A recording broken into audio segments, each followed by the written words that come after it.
துலாம் ராசி. ஸோ துலாம் ராசிக்கு வந்து பார்த்திங்கன்னா உங்களது ராசி அதிபதி சுக்கிரன். சுக்கிரன் வந்து 2ல் இருக்காருங்க. 8ஆம் அதிபதி 2ல் இருக்கும்போது பேசும்போது ரொம்ப கவனமாக பேசணும். பிரயாணங்கள்லையும் வந்து கொஞ்சம் கவனமாக இருக்கிறது ரொம்ப ரொம்ப நல்லது. ஓகே. ஸோ அதுக்கப்புறம் பார்க்கும்போது உங்களது 2ஆம் அதிபதி 3ல் இருக்கும்போது சின்ன சின்ன கலகங்கள் ஏற்படுறதுக்கான வாய்ப்புகள் இருக்குன்னா ரொம்ப கவனம். நம்ம தெரியாமல் கேமரா வைக்கிறது, நம்மளுடைய ஃபோனை ஹேக் பண்ணுறது, அந்த மாதிரி விஷயங்கள்லாம் இருக்கும். கொஞ்சம் கவனமாக இருந்துக்கணும்.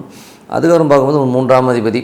ஸோ 3ஆம் அதிபதி 9ல் இருக்கும்போது நிறைய பிரயாணங்கள். ஸோ பிரயாணங்கள் நிறையா இருக்கும். அது மட்டும் இல்லாமல் உங்களுக்கு வந்து வேலை விஷயமாக நிறைய அங்கங்கே அலைச்சல் கொஞ்சம் ஜாஸ்தியாக இருக்கிறதான வாய்ப்பு இருக்குது. அப்பாவுடைய விஷயங்களில் சின்ன சின்ன பிடிவாதங்கள் இருக்கும். ஸோ அது மட்டும் கொஞ்சம் கேர்ஃபுல்லாக பார்த்துக்கணும். மற்றபடி பேசும்போதோ பழகும்போதோ கொஞ்சம் கவனமாக பேசுறது ரொம்ப ரொம்ப நல்லது.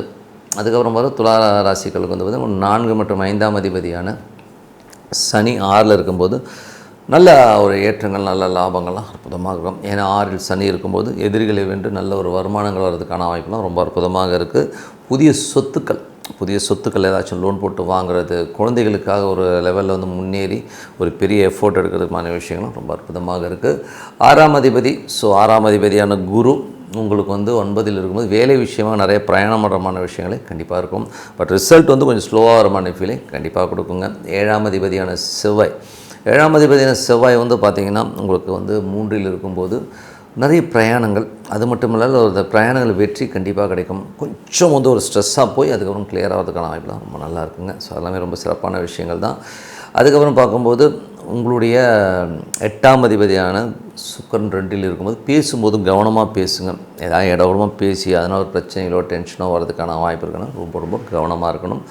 அதுக்கப்புறம் உங்களுக்கு 9ஆம் அதிபதியான புதனும் 2ல் இருக்கும்போது பிரயாணங்களில் ரொம்ப சிறப்பான விஷயங்கள், நல்ல ஏற்றங்கள் வர்றதுக்கான வாய்ப்புலாம் இருக்குது. கொஞ்சம் அலைச்சல்கள் ஜாஸ்தியாக இருக்கிறதுக்கான வாய்ப்புகளை கண்டிப்பாக கொடுக்கும்.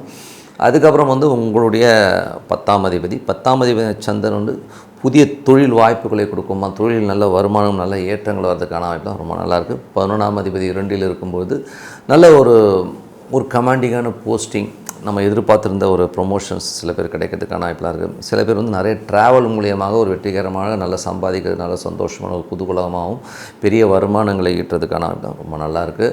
ஸோ அதுக்கப்புறம் 12ஆம் அதிபதி 2ல் இருக்கும்போது குடும்பத்துக்காக நிறைய செலவு பண்ணுற மாதிரி சூழ்நிலை நிறைய ஏற்படுத்தும். குடும்பத்துக்காக கொஞ்சம் பிரயாணம் பண்ணுற மாதிரி சூழ்நிலை கண்டிப்பாக ஏற்படுத்துங்க.